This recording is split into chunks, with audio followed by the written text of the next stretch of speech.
Salam sejahtera, shalom untuk kita semua. Senang sekali di saat ini kita boleh bertemu lagi, berkumpul bersama-sama untuk kembali mendengarkan nasihat firman Tuhan dalam program 100 hari berdoa. Dan saat ini renungan singkat kita di hari yang ke-41. Kita boleh bertemu lagi, berjumpa lagi untuk menikmati berkat Tuhan.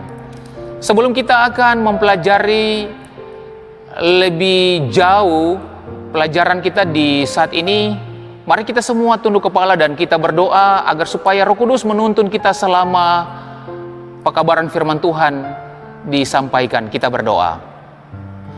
Bapa di surga, terima kasih Tuhan untuk nafas hidup, untuk kekuatan kesehatan yang Tuhan masih anugerahkan bagi kami. Sampai pada saat ini, kami boleh menikmatinya, kami boleh merasakannya, dan tak putus-putus kami menaikkan syukur dan pujian kami. Karena Engkau adalah Allah kami yang sungguh dahsyat, luar biasa di dalam kehidupan kami. Bersama dengan semua umat-umat Tuhan yang ada di rumah, di mana kami siap untuk mempelajari firman-Mu di hari ke-41 dalam 100 hari berdoa ini. Kami dituntun oleh kuasa-Mu Tuhan, agar lewat pekabaran firman Tuhan ini, kami akan mendapatkan kekuatan yang baru di dalam menjalani kehidupan kami hari demi hari.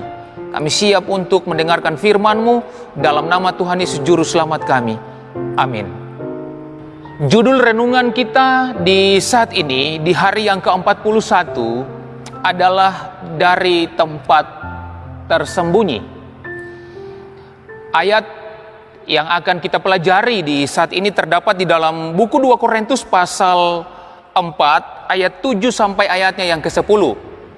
Saya ajak kita semua buka Alkitab dan kita melihat sama-sama ayat firman Tuhan yang akan kita baca dan kita pelajari di saat ini. 2 Korintus pasal 4 ayat 7 sampai ayatnya yang ke-10 yang berbunyi demikian. Tetapi harta ini kami punyai dalam bejana tanah liat, supaya nyata bahwa kekuatan yang melimpah-limpah itu berasal dari Allah, bukan dari diri kami. Dalam segala hal kami ditindas, namun tidak terjepit. Kami habis akal, namun tidak putus asa. Kami dianiaya, namun tidak ditinggalkan sendirian. Kami dihempaskan, namun tidak binasa. Kami senantiasa membawa kematian Yesus di dalam tubuh kami, supaya kehidupan Yesus juga menjadi nyata di dalam tubuh kami. Nah, saudara-saudara yang diberkati Tuhan,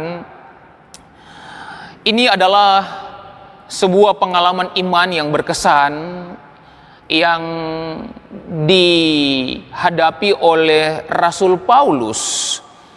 Namun dalam pengalaman Rasul Paulus sebagai juru kabar Allah, dia merasa dikuatkan di dalam perjalanan pelayanan yang penuh dengan pergumulan ini. Kenapa di dalam ayat ini mengatakan bahwa harta ini kami punyai dalam bejana tanah liat. Dia menggambarkan bahwa kehidupannya itu bagaikan sebuah bejana yang dibuat dari tanah liat. Dan kita tahu bersama bahwa bejana ini mudah retak, mudah pecah.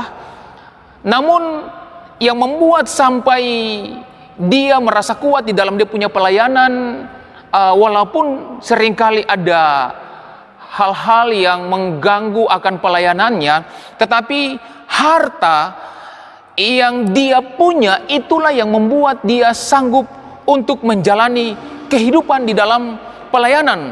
Bahkan di ayat 7 bagian terakhir ini mengatakan bahwa kekuatan yang melimpah-limpah itu berasal daripada Allah, bukan dari dirinya.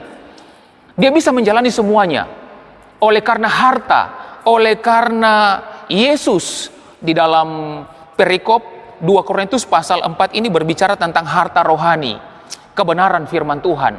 kekuatan rohani yang dia miliki ketika Yesus ada bersama-sama di dalam kehidupannya. Harta rohani ditaruh di dalam bejana tanah liat, disimpan di dalam kehidupannya, dan itu menjadi dasar sehingga dia tidak bisa memegahkan dirinya ketika dia diperhadapkan dengan berbagai macam pergumulan hidup yang dibahas di dalam ayat 8 dan ayat 9. Di sana dikatakan bahwa dalam segala hal kami ditindas, kami ditindih.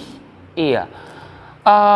Inilah pengalaman iman daripada Rasul Paulus itu sendiri, namun tidak pernah terjepit di dalam dia punya pelayanan. Banyak orang yang tidak suka dengannya karena background hidupnya, dia seorang penganiaya umat-umat Tuhan, dia dilecehkan. Tetapi apakah dia merasa terjepit? Tidak. Kenapa? Karena harta rohani Yesus yang menjadi kekuatan hidupnya ada di dalam kehidupannya. Kemudian dikatakan di dalam ayat 8 dan ayat 9 bahwa terkadang dia kehabisan akal, namun dia tidak pernah putus asa. Kadang-kadang di dalam kehidupan kita juga kita punya pengalaman seperti Rasul Paulus. Misalnya kalau kita buka di dalam buku Kisah, dalam perjalanan menuju ke Roma dengan teman-temannya, kehabisan akal oleh karena laut yang bergelora, akhirnya mereka tenggelam. Tetapi dia tidak pernah putus asa. Saudara-saudara, di dalam kehidupan kita kadang-kadang kita kehabisan akal seperti Rasul Paulus. Kita tidak bisa menggunakan akal sehat kita. Tetapi pengalaman daripada Rasul Paulus, dia tetap menjalin hubungan dengan Tuhan, dia berdoa dengan Tuhan, dan dia tidak pernah putus asa, dia tidak kehabisan akal. Namun itulah pengalaman yang dialami oleh Rasul Paulus. Bahkan dikatakan di sini dia dianiaya namun tidak ditinggalkan sendirian. Tuhan berjalan bersama-sama dengan dia. Ketika dia dalam penjara, malaikat Tuhan ada bersama-sama dengan dia. Kalau kita lihat pengalaman daripada Elia di Bukit Karmel, juga demikian. Dia tidak sendirian, malaikat Tuhan berpasukan bersama-sama dengannya. Mereka tidak pernah sendirian. Saudara dan saya tidak pernah sendirian dalam hidup ini. Tuhan akan utus malaikat dimanapun saudara berada, kita berada, di dalam suasana-suasana yang genting sekalipun, di tengah-tengah situasi kehidupan yang sulit sekalipun, malaikat Tuhan tetap Tuhan utus untuk bersama-sama.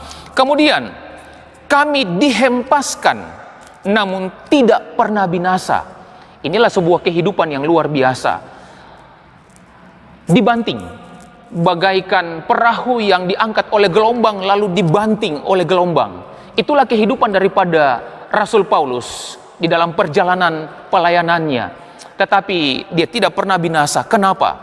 Karena harta rohani Yesus selalu ada di dalam bejana tanah liat, di dalam kehidupannya.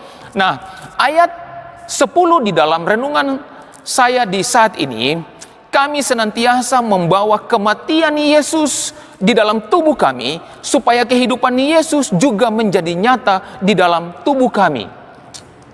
Ini memberikan pengertian bagi kita bahwa pengalaman Yesus, penderitaan Yesus itu selalu dibawa di dalam pengalaman pelayanan Rasul Paulus bersama dengan teman-temannya. Dia selalu mengingat Yesus menderita, Yesus dianiaya, Yesus mati, Yesus tergantung di kayu salib.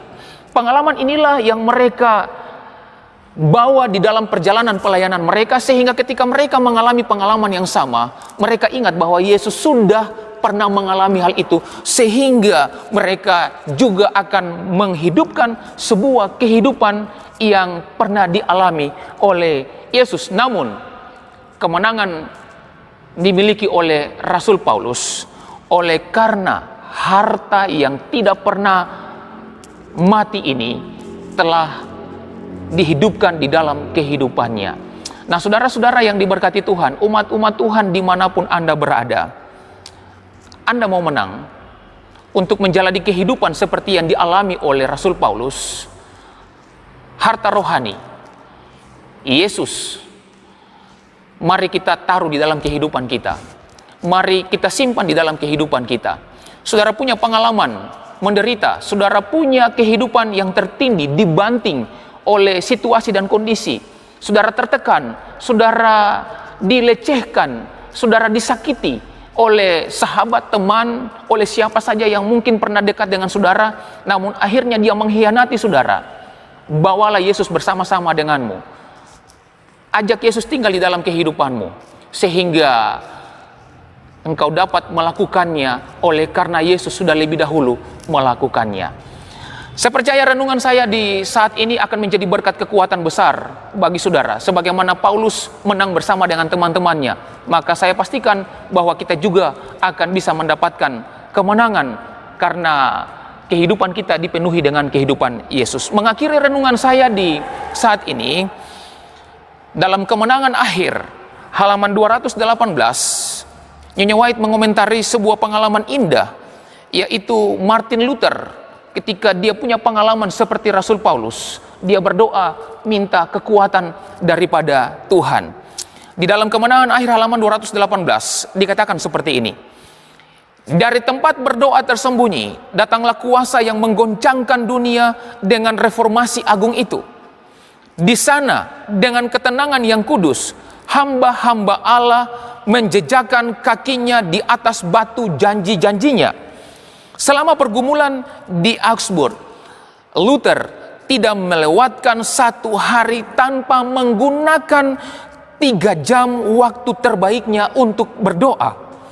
Di dalam kamar pribadinya, terdengar ia mencurahkan isi jiwanya di hadapan Allah dalam kata-kata yang penuh pujian, ketakutan, dan pengharapan, bagaikan seorang berbicara kepada sahabatnya.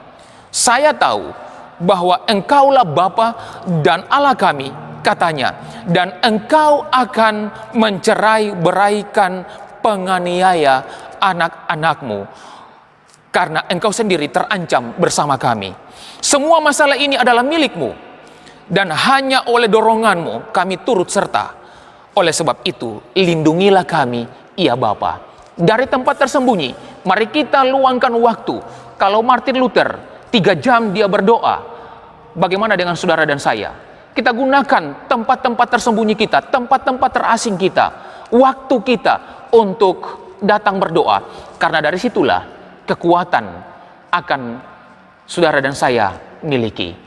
Tuhan memberkati kita semua. Lewat renungan singkat di saat ini adalah doa dan harapan saya bawa dalam nama Yesus. Amin. Mari kita berdoa. Terima kasih Tuhan yang baik untuk waktu yang indah, kesempatan yang berbahagia bersama dengan semua umat-umat Tuhan yang ada di rumah. Kami boleh menikmati berkat Tuhan lewat pekabaran firman-Mu dalam program 100 hari berdoa di hari yang ke-41 ini. Terima kasih untuk pengalaman indah Rasul Paulus ketika dia berjalan bersama dengan Tuhan di dalam pelayanannya. Harta rohani, kehidupan Yesus, pengalaman pelayanan Yesus selalu diingat di dalam kehidupannya, sehingga di dalam perjalanan pelayanannya ketika dia diperhadapkan dengan pengalaman-pengalaman indah sebagaimana yang dialami oleh Yesus, dia tetap kuat, dan hanya Yesus sajalah yang dimuliakan, bukan kehidupannya. Bapa di surga, biarlah kehidupan kami di atas dunia ini pun ketika kami punya pengalaman-pengalaman demikian, kami mau bawa Yesus bersama-sama dengan kehidupan kami, sehingga kami akan menang, kami akan mendapatkan kekuatan yang baru karena Yesus ada di dalam kehidupan kami. Memberkati kami dengan berkat kekuatan, kesehatan. Limpahkan berkat-Mu di dalam kehidupan kami. Peliharalah kami, lindungilah kami, dan hindarkan daripada kami segala kesusahan dan mara bahaya sekalipun. Memberkati semua kami dimanapun kami berada dalam berbagai macam aktivitas kehidupan kami. Tangan Tuhan selalu menolong dan menopang kami. Bapa, inilah kami, dan pertemukan kami dalam ibadah 100 hari di hari-hari selanjutnya. Di dalam nama anak-Mu Yesus Kristus, Tuhan dan Juru Selamat kami berdoa kepada Bapa di surga. Amin. Tuhan memberkati. Shalom.